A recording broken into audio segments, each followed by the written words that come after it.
Cancer ചികിത്സ വേണേൽ നീ 10 ദിവസം മുൻപ് ആശുപത്രിയിൽ പോകണമായിരുന്നു. ഹർത്താൽ ദിവസം ആശുപത്രിയിൽ പോകുന്നത് ഹർത്താൽ പൊളിക്കാനല്ലേ? അത് നടക്കില്ല. ക്യാൻസർ രോഗിയായ ഒരു വ്യക്തിയോട് ഇന്ന് ഹർത്താൽ അനുകൂലികൾ പറഞ്ഞ വാക്കുകൾ. മനുഷ്യൻ വഴിയിൽ ഇറങ്ങണമെങ്കിലോ യാത്ര ചെയ്യണമെങ്കിലോ ഇവന്മാരുടെ പെർമിഷൻ വാങ്ങണം പോലും. KSRTC ബസ്സിന് മുൻപിൽ കിടന്ന് യാത്ര മുടക്കും. ജനങ്ങൾക്ക് നിർഭയം സഞ്ചരിക്കാനും ജോലി ചെയ്യാനും അവസരം ഒരുക്കേണ്ട ഭരണകൂടം ഇതെല്ലാം കയ്യും കെട്ടി നോക്കി നിന്ന് ആസ്വദിക്കും. ആർക്കു വേണ്ടിയാണോ ഈ പട്ടി ഷോ നടത്തുന്നത്, ആ വ്യക്തിയുടെ പിതാവ് പറയുന്നു ഇത് അസംബന്ധമാണ്, ഇത് അവസാനിപ്പിക്കണം.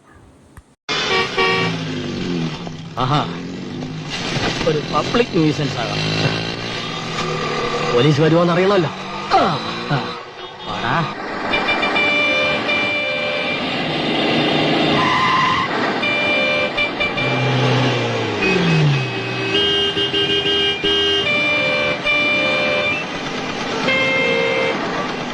റോഡിലാണോ പാവരിക്ക് കിടക്കുന്നത്? പിന്നെ ഞാൻ വന്ന് എന്റെ വീട്ടിൽ കിടക്കണോ? പോടാ പുല്ലേ.